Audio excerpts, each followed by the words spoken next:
I was Dr. Eris Thorne, a world-renowned neurosurgeon until the day a single tremor cost me everything and turned me into inmate 734. But the man I was accused of killing, he was just getting started. The first thing they take from you in prison isn't your shoelaces or your belt, it's your name. I went from being Dr. Eris Thorne, one of the most promising neurosurgeons on the East Coast, to inmate 734. The title I'd spent a decade and $500,000 in student loans to earn was stripped away and replaced with a number. My hands, the hands that had navigated the delicate labyrinth of the human brain, that had clipped aneurysms the size of a pinhead and resected tumors with millimeter precision, were suddenly only good for scrubbing floors and folding laundry. But before all that, before the cold steel doors and the echoing shouts, there was the silence. The terrible, absolute silence of an operating room when a heart monitor flatlines. My world used to be a symphony of controlled beeps, the gentle hiss of the ventilator, and the low hum of the machines that kept life flickering. I was the conductor. My orchestra was a team of the finest nurses and anesthesiologists, and my instrument was a scalpel. I lived for the pressure, for the moments when a life hung suspended by the thread of my skill. I was arrogant. I know that now. I saw myself as a modern-day miracle worker, a god in sterile blue scrubs. My apartment overlooked the city, a glass cage in the sky. My watch cost more than most people's cars. I had it all, and I believed I deserved it. I had earned it with every sleepless night, every sacrifice, every life I'd pulled back from the brink. Then came Alistair Harrison. He wasn't just any patient. He was a titan of industry, a man whose name was etched onto buildings and charity plaques all over the city. And deep inside his brain, nestled against his brainstem like a ticking time bomb, was a notoriously difficult aneurysm. It was the kind of surgery most surgeons would pass on, citing risks that were simply too high. But I saw it as a challenge, the Everest of neurosurgery. Conquering it would cement my legacy. My chief rival, Dr. Julian Vance, practically salivated with envy when I was assigned the case.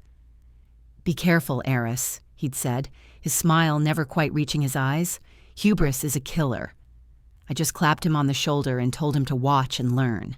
The day of the surgery, the air in OR3 was electric. Everyone knew what was at stake.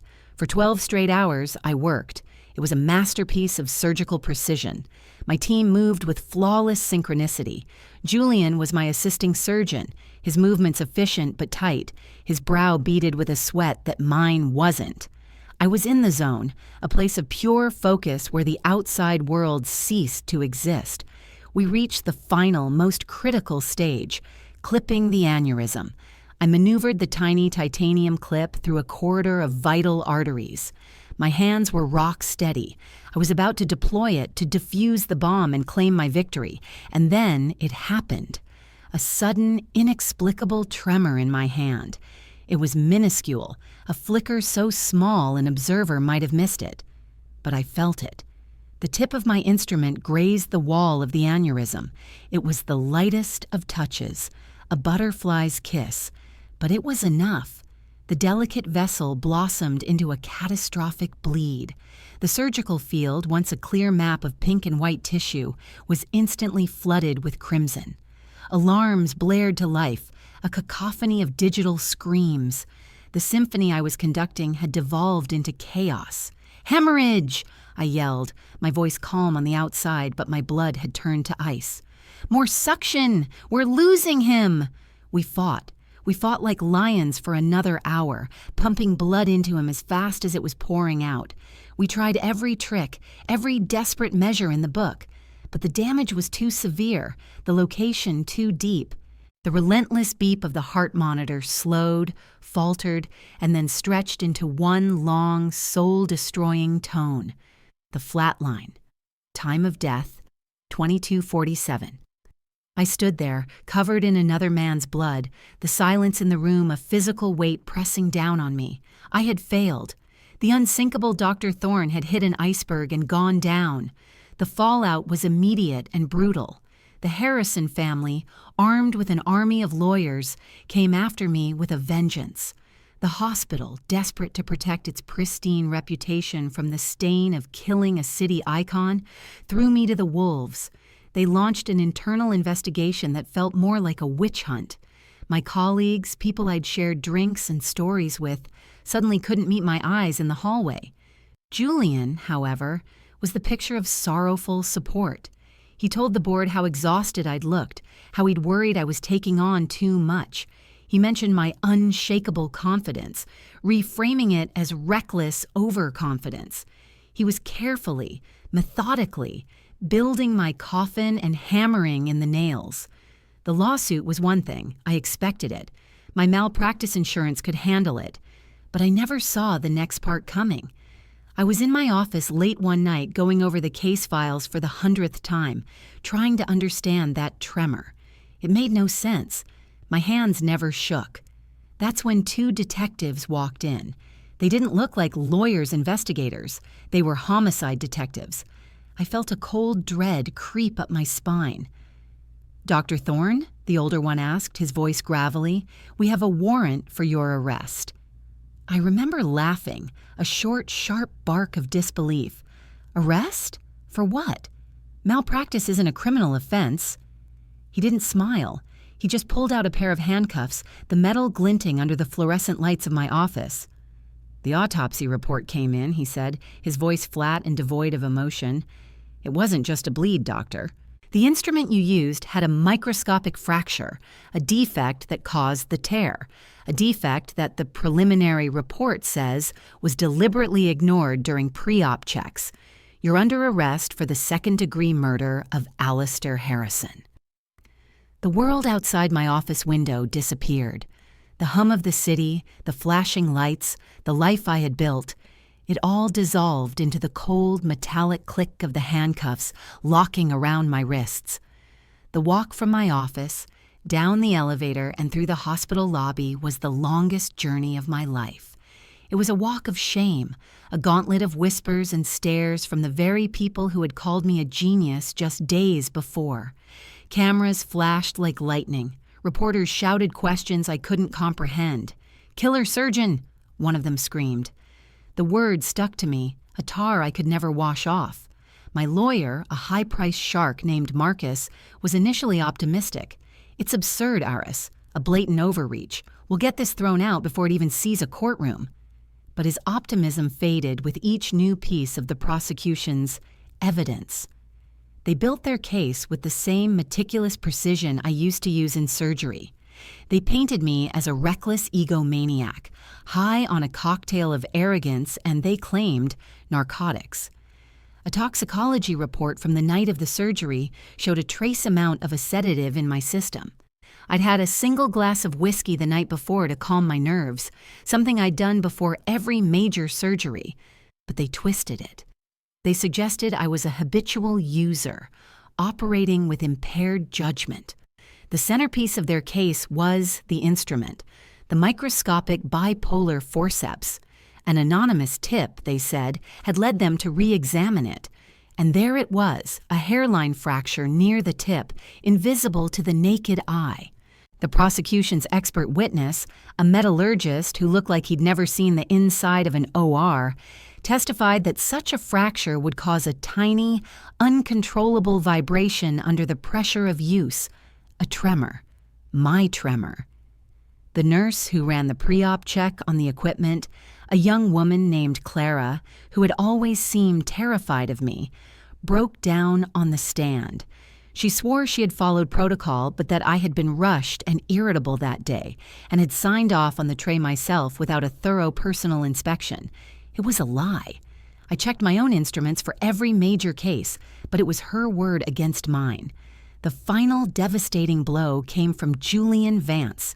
He took the stand, his face a mask of solemn grief. He was my colleague, my rival, and, I had thought, my friend. He spoke in a soft, regretful voice about my increasingly erratic behavior in the months leading up to the Harrison surgery. He mentioned my God complex, how I dismissed the concerns of others. He told the jury he had personally flagged the instrument tray for a secondary check, but that I had waved him off, saying, "I trust my hands, Julian, not some checklist." The lie was so audacious, so perfectly crafted, that for a moment I almost believed it myself. I looked at him, pleading with my eyes for him to stop, to tell the truth. He just glanced at me, a flicker of something cold and triumphant in his eyes, before turning back to the jury with a look of profound sorrow. He had orchestrated the entire thing: the lie about the sedative, the pressure on the nurse, the flagged instrument tray. He had handed the prosecution their narrative on a silver platter. The jury was out for less than 4 hours. The word guilty echoed in the silent courtroom like a gunshot. I felt nothing. It was like I was watching a movie about someone else's life. The judge sentenced me to 15 years to life at a maximum security state penitentiary. As they led me away, I saw Julian in the gallery offering a comforting hand to Alistair Harrison's sobbing widow. He was the hero, the one who tried to stop the arrogant killer surgeon. And I was the monster. Prison was a brutal education. In the OR, I was in control.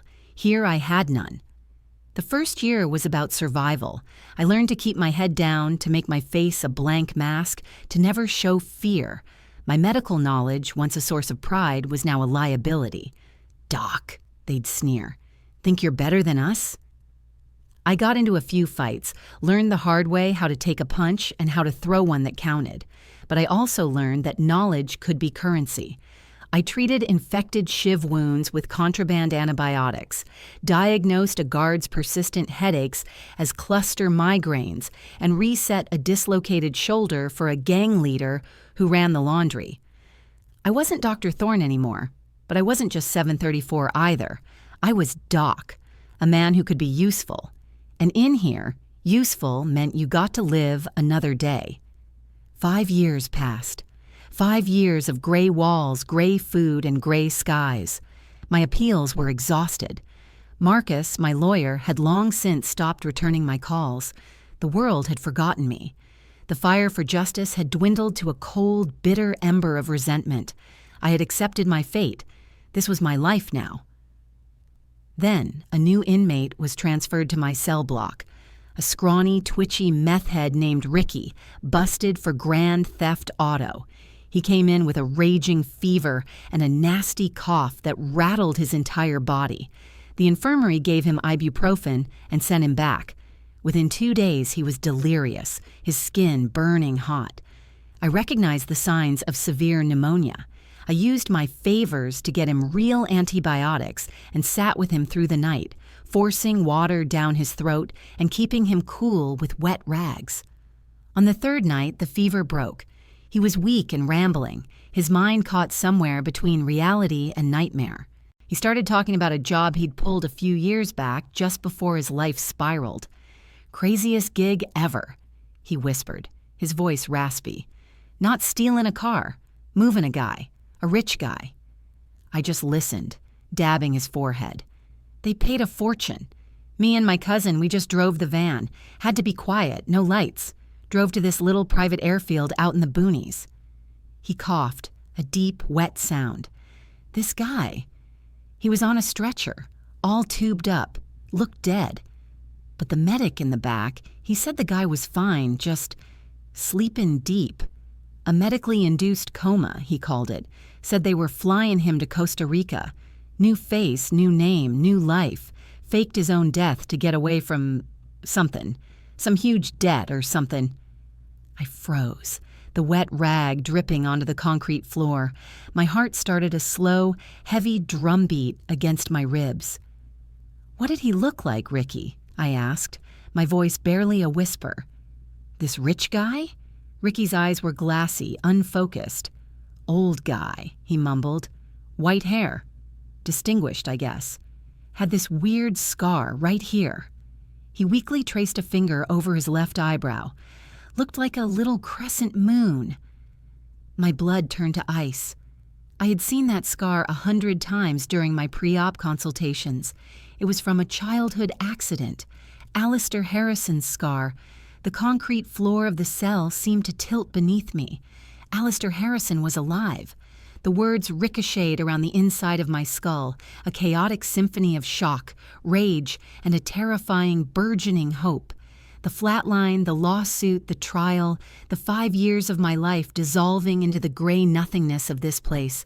It was all built on a lie. A dead man had walked away, and I was buried in his place. Ricky drifted back into a feverish sleep, his words hanging in the stale air like a ghost. I spent the rest of the night pacing the tiny cell, my mind a maelstrom. It couldn't be a coincidence. The description, the timeline, the sheer audacity of it, it all fit. But who? And why? Faking your own death on that scale required immense resources and precise execution. Harrison was a titan, but even he couldn't have pulled this off alone. He needed inside help, someone who could manage the medical side of the charade, someone who could pronounce him dead, someone who could ensure the body that went to the morgue wasn't subjected to a rigorous, revealing autopsy, someone who could point the finger at a scapegoat to make the whole tragedy believable. The image of Julian Vance's face flashed in my mind, his sorrowful expression on the witness stand, the cold triumph in his eyes. Julian. It had to be Julian. He was the assisting surgeon. He was there when I declared the time of death. He was the one who benefited most from my downfall, inheriting my position, my research, my reputation. A new kind of energy surged through me, a white-hot fury that burned away years of apathy. The ember of resentment roared back to life as an inferno. I wasn't just an inmate anymore. I was a man with a mission. My prison sentence was no longer a punishment. It was a delay. My revenge wouldn't be a fistfight in the yard. It would be a scalpel to the heart of their deception, precise and devastating. I started to plan. For the first time in 5 years, I was thinking like a surgeon again, dissecting a problem, identifying the critical structures, and planning my approach. First, I needed to get out. My good behavior and my doc status had earned me some latitude, but a 15-to-life sentence wasn't something you could shorten with well-mopped floors. I needed leverage. My mind raced back to the trial, the anonymous tip about the fractured instrument, the terrified nurse, Clara, the toxicology report. They were all loose threads in the tapestry of their lie. If I could pull on just one, maybe the whole thing would unravel. But from inside here, I was blind and deaf. I needed someone on the outside. My first thought was Marcus, my lawyer, but I dismissed it. He dropped me the second the check stopped clearing. I had no family to speak of. My parents were gone, and my sister and I had been estranged for years, my arrogance having driven a wedge between us. Then I remembered someone else, a private investigator I'd used once for a background check on a research assistant. His name was Ben Carter. He was a former cop, cynical and bulldog tenacious, a man who trusted his gut more than a court order. He was expensive, but he was good. The problem was I had no money. What little I had was seized to pay legal fees and damages to the Harrison estate. But I had my currency, knowledge. I spent the next 6 months becoming the most valuable man in A Block. I brokered truces between rival gangs, using my understanding of psychology. I taught the warden's asthmatic son breathing techniques that kept him out of the ER. I saved the life of a guard who choked on a chicken bone in the mess hall, performing a makeshift Heimlich that cracked 2 of his ribs but cleared his airway. I was collecting favors, building a bank of IOUs. Finally, I cashed them in. It took everything I had, a complex network of traded contraband and called-in debts, but I managed to get a 10-minute unmonitored call to a burner phone smuggled into the prison. I recited Ben Carter's number from memory. He picked up on the second ring. "Carter?" he grunted. "Ben, it's Eris Thorne." There was a long silence on the other end of the line. "Doc?" he finally said, his voice laced with surprise. "I thought they buried you so deep you'd need a map to find hell." "They tried," I said, my voice low and urgent. "Listen to me, Ben. I don't have much time. I was framed. Alistair Harrison is alive." I heard a sigh on the other end. "Look, Doc, I know prison plays tricks on your head, but "He's in Costa Rica, Ben." I cut him off, my words coming in a torrent. "He faked his death. There was a medic, a private airfield. He has a crescent-shaped scar over his left eyebrow." I gave him everything Ricky had told me. Another silence. This one was different. It was the sound of a hunter catching a scent. "Why are you telling me this?" he asked, his voice now sharp, professional. "Because I'm going to pay you to prove it, and when you do, I'm going to get out of here and I'm going to find the man who helped him." "The man?" Ben asked. "Dr. Julian Vance," I said, the name tasting like poison. "He's the chief of neurosurgery at my old hospital now. Funny how that works out." I told Ben to start with the nurse from my trial, Clara. Find out if she was paid off, if she left town suddenly, if her life changed dramatically after she testified.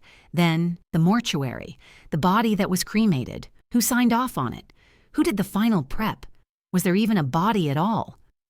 "This is a ghost chase, Doc," Ben said, but I could hear the intrigue in his voice. "And it'll cost you." "Get me the proof, Ben," I promised, "and I'll make you a rich man." The call ended. I had thrown my Hail Mary. Now all I could do was wait and continue to play the part of the model inmate. A year went by, a long, agonizing year of silence. I started to lose hope, to think Ben had dismissed me as a delusional convict. My parole hearing was approaching, a formality I knew would end in denial. Then, one day during mail call, a guard handed me a legal envelope. It was from a generic law firm I didn't recognize. Inside, there was no letter, just a single, high-resolution photograph. It was a picture taken from a distance with a telephoto lens. A man with white hair and a deeply tanned face was sitting at an outdoor cafe, a tropical beach visible in the background. He was older, thinner, but it was him. As he lifted a cup to his lips, the sun caught the side of his face, and there, clear as day, was the small, crescent-shaped scar above his left eye. My breath hitched. Beneath the photo, a single line of typed text read, "The ghost sends his regards. Now, how are you planning on paying me?" The photograph felt like a live wire in my hands. It was more than just proof. It was a key. For 6 years, I'd been locked in a cage built of lies, and Ben Carter had just handed me the tool to pick the lock. Alistair Harrison, suntanned and relaxed in some tropical paradise, while I rotted in a concrete box. The injustice of it was a physical thing, a burning acid in my gut. I stared at his face until the edges of the photo blurred, memorizing every new line and wrinkle. This was the man whose death had destroyed my life, and he looked peaceful. That was the part that truly galled me. He was at peace. My peace had been stolen. Now came the hard part, paying Ben. The favors I had inside wouldn't translate to the kind of cash a man like Ben Carter commanded. I needed something big, something only I could provide. My mind went back to my old life, to the glass tower apartment, the expensive watches, the investments. Most of it had been liquidated to pay the Harrison family, but I'd been clever. Before the trial, sensing the tide turning against me, I had diversified. I'd sunk a significant portion of my portfolio into untraceable cryptocurrency, secured on a hardware wallet. It was my rainy day fund, a hedge against a world that was rapidly falling apart. That wallet was my ticket out. It was hidden in a place no one would ever think to look, a place only I could access. But getting to it from inside a maximum security prison was like trying to perform brain surgery with a sledgehammer. I needed to get out, even if only for a few hours. The parole hearing was my only shot. I knew they'd deny me. A convicted murderer, a killer surgeon, doesn't get parole on his first try. But I didn't need them to grant it. I just needed to get to the hearing.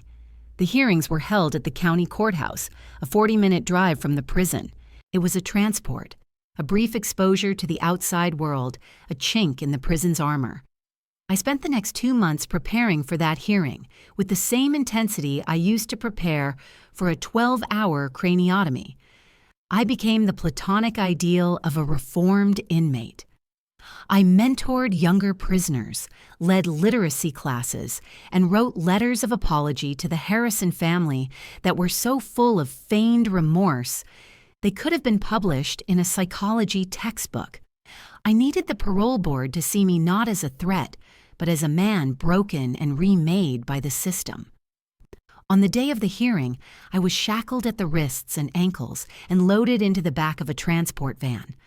The world outside the grated window was a dizzying rush of color and speed. Trees, cars, people walking on sidewalks. It was overwhelming after years of gray. I focused, pushing the sensory overload away. I had one chance. My target was a guard named Miller, a man in his late 50s, close to retirement. I knew his file. I knew he had a mountain of gambling debt and a wife with a chronic, expensive medical condition.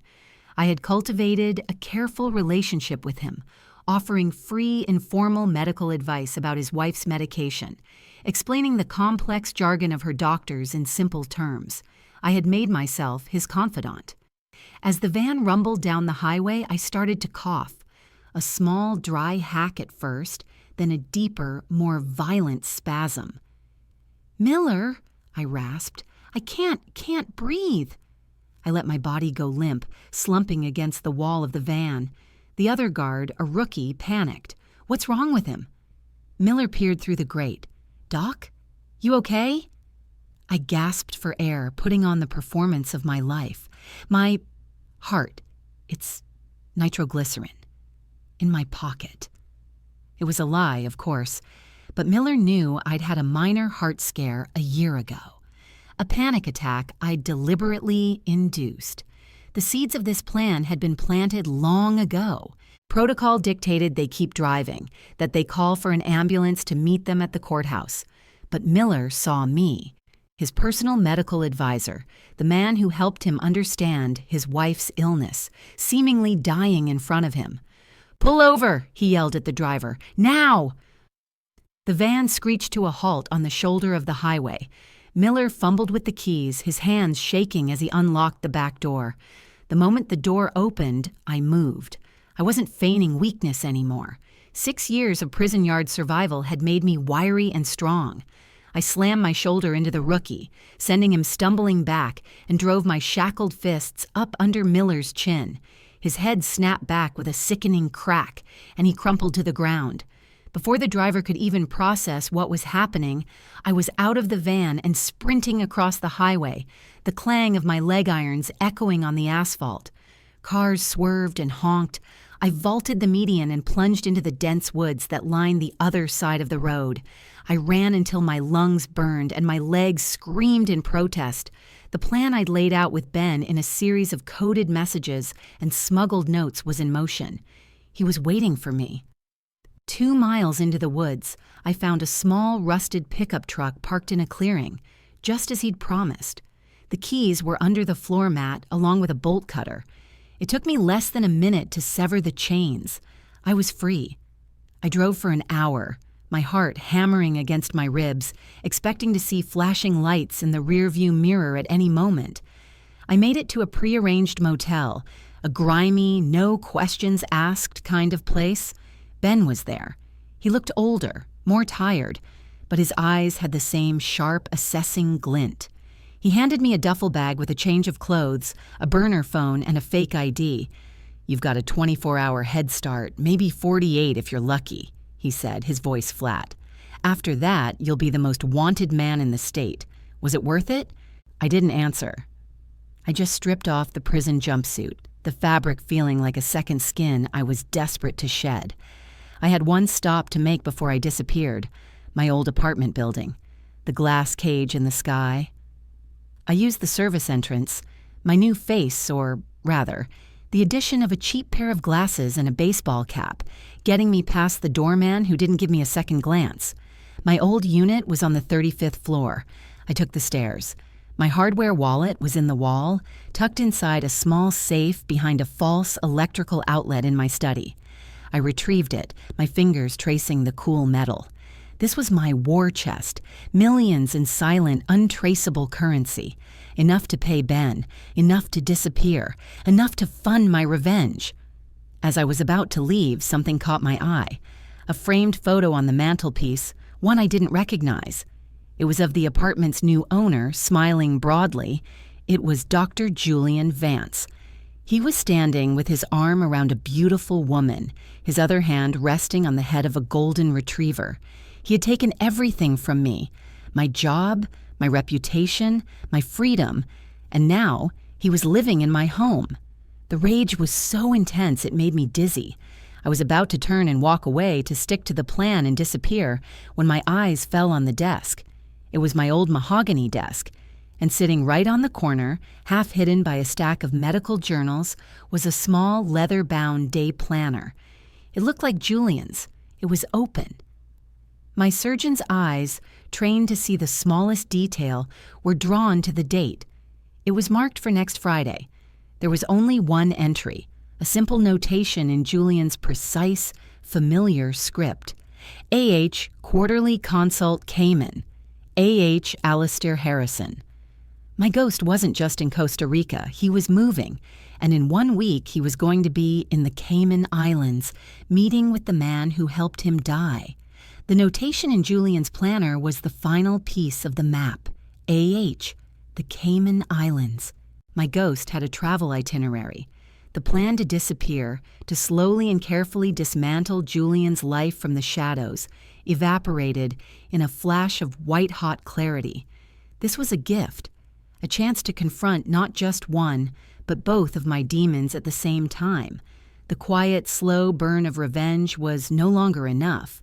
I wanted to watch their world burn down around them, and I wanted to be the one holding the match.